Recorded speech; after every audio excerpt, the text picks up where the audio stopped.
India இப்போது முன்னேறிவிட்டது. முத்து நிலவன். அப்போதெல்லாம் வண்டியில் பெட்ரோல் திருடினார்கள், இப்போது வண்டியையே திருடுகிறார்கள். அப்போதெல்லாம் குழந்தைகளிடம் நகை திருடினார்கள், இப்போது குழந்தைகளையே திருடுகிறார்கள். அப்போதெல்லாம் தொலைக்காட்சியில் படங்களும் செய்தியும் வந்ததோடு இடையிடையே விளம்பரங்களும் வந்தன. இப்போது விளம்பரங்களுக்கு மத்தியில் சிறிது செய்தியும் படமும் கூட வருகிறது. அப்போதெல்லாம் மீனவர் மீன் பிடித்தார்கள், இப்போது மீனவர்களையே பிடித்து போகிறார்கள். அப்போதெல்லாம் அம்மா அப்பா பாசத்தில் வளர்ந்தோம், இப்போது மம்மி டாடி பணத்தால் வளர்க்கிறார்கள். அப்போதெல்லாம் பிள்ளைகள் வீட்டில் பெற்றோர் இருந்தார்கள், இப்போது வெளிநாட்டில் பிள்ளைகள் தொடர்பு எல்லைக்கு அப்பால் இருக்கிறார்கள்.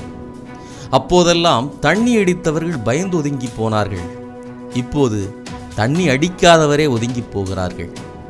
அப்போதெல்லாம் விவசாய கடனை தள்ளுபடி செய்தார்கள், இப்போது விவசாயத்தையே தள்ளுபடி செய்கிறார்கள். அப்போதெல்லாம் விவசாய கடனை தள்ளுபடி செய்தார்கள், இப்போது விவசாயத்தையே தள்ளுபடி செய்கிறார்கள். அப்போதெல்லாம் வாக்காளரை விலைக்கு வாங்கினார்கள், இப்போது வேட்பாளர்களையே வாங்கிவிடுகிறார்கள். அப்போதெல்லாம் அமரர் ஊர்தி பிணத்தோடு போனது, இப்போது பணத்தோடு போகிறது.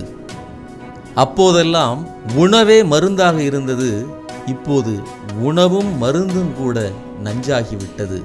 அப்போதெல்லாம் வெளியூருக்கு படிக்க அனுப்பவே யோசித்தார்கள், இப்போது தேர்வு எழுதவும் வெளிமாநிலம் அனுப்புகிறார்கள். அப்போதெல்லாம் முற்றும் துறந்தவர்களையே முனிவர்கள் என்றார்கள், இப்போது காவி உடைகளில் கார்ப்பரேட் வணிகர்கள். அப்போதெல்லாம் படிப்பதற்கு இலவச பள்ளிக்கூடம் திறந்தார்கள், இப்போது கொள்ளைக்கூடங்கள் திறக்கப்படுகின்றன. அப்போதெல்லாம் நீதிபதியிடம் நீதிமன்றம் போய் நீதி கேட்டோம், இப்போது நீதிபதிகளே வீதிக்கு வந்து நீதி கேட்கிறார்கள். அப்போதெல்லாம் குற்றவாளிகளுக்கு தண்டனை தந்தார்கள், இப்போது பதவி உயர்வு தந்து பாராட்டுகிறார்கள்.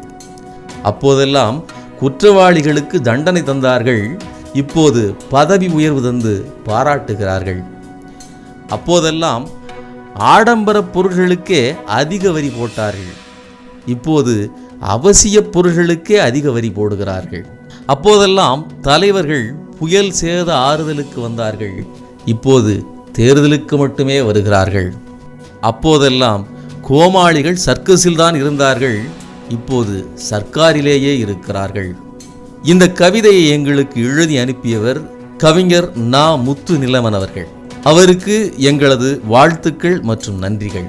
இதுபோன்று உங்களது கவிதைகளும் வீடியோவாக மாற்றம் பெற வேண்டுமெனில் thirukumaran@gmail.com என்கிற இமெயில் ஐடிக்கு உங்களது கவிதைகளை எங்களுக்கு அனுப்பி வையுங்கள். அவை எங்களுக்கு ஏற்புடையதாக இருக்கிற பட்சத்தில் வீடியோவாக மாற்றம் பெறும். நன்றி.